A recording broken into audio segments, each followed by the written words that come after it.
ദോശ ഇഷ്ടമാണോ? പക്ഷേ ഡയബറ്റിക്കോ അങ്ങനത്തെ വല്ല അസുഖങ്ങളും ഉണ്ടെങ്കിലേ റാഗി ദോശ അടിപൊളിയാണ് കേട്ടോ. ഞാൻ റാഗി ഇങ്ങനെ വാങ്ങിച്ചു എന്നിട്ട് ആണ് ദോശയ്ക്ക് ഇപ്പം അരയ്ക്കാൻ പോകുന്നത്. നന്നായിട്ട് കയ്യിൽ ഇങ്ങനെ ഇട്ടിട്ട് കഴുകണം കേട്ടോ. ഒരു 3-4 പ്രാവശ്യം കഴുകിക്കോളൂ. അപ്പോൾ ഇതിന് അത്ര ഒരു ചവർപ്പ് ഉണ്ടാവില്ല. 1.5 കപ്പ് റാഗിയാണ് കേട്ടോ എടുത്തിരിക്കണേ. ഇനി ഇതിലേക്ക് 1/2 കപ്പ് ഉഴുന്ന് വേണം. 1/2 കപ്പ് ഉഴുന്ന് എടുത്തിട്ടുണ്ടേ.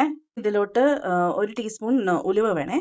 ഞാനൊരു 1/2 കപ്പ് മട്ട അവിലാണ് എടുത്തിരിക്കുന്നത്. ഇതൊന്ന് വാഷ് ചെയ്തിട്ട് ഇതിൻ്റെ കൂടെ ആഡ് ചെയ്യാണ് കേട്ടോ.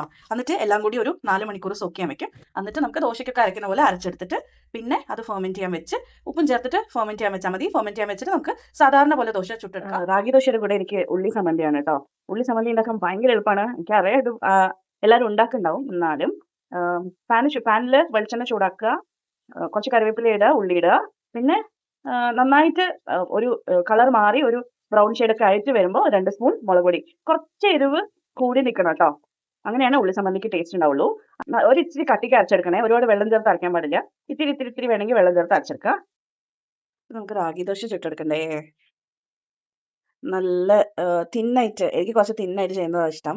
വീഡിയോ എടുക്കാൻ രണ്ടും കൂടി ആയപ്പോൾ ഷേപ്പ് ഇച്ചിരി ഇങ്ങനെയായി. എന്നാലും കുഴപ്പമില്ല, നമുക്ക് ഇച്ചിരി നെയ്യൊക്കെ തൂവി കൊടുക്കാം. ഉള്ളി സമ്മന്തി ഇങ്ങനെയാണ് കേട്ടോ. ഇങ്ങനെയായിട്ട് കുറച്ചും കൂടി വേണമെങ്കിൽ മുറുകാം, ബ്രൗൺ കളർ ആക്കാം, കുഴപ്പമില്ല. ഇപ്പം നമുക്ക് മുളക് പൊടി ഇടാം. ആക്ച്വലി പച്ചമുളക് ഇട്ടാലും കുറച്ചും കൂടി ടേസ്റ്റ് ആണ്. അങ്ങനെയാണെന്നുണ്ടെങ്കിൽ എണ്ണ നമ്മൾ ചൂടാക്കുമ്പോഴേ ഇടണം കേട്ടോ, എരിവിനനുസരിച്ച്.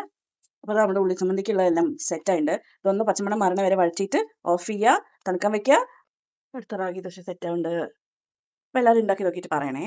എനിക്ക് ഈ റെസിപ്പി ഇൻസ്റ്റാഗ്രാമിൽ നിന്ന് കിട്ടിയ കേട്ടോ. ഞാനിത് ഒരു പ്രാവശ്യം ട്രൈ ചെയ്തു, നല്ലതായിരുന്നു. ഉള്ളി സമ്മന്തി റെഡി ആയിട്ടുണ്ട് കേട്ടോ. ഇതേപോലെ ഒരുപാട് പേസ്റ്റ് ആക്കരുത്, ഇങ്ങനെ കട്ടിക്ക് അരച്ചെടുക്കണേ.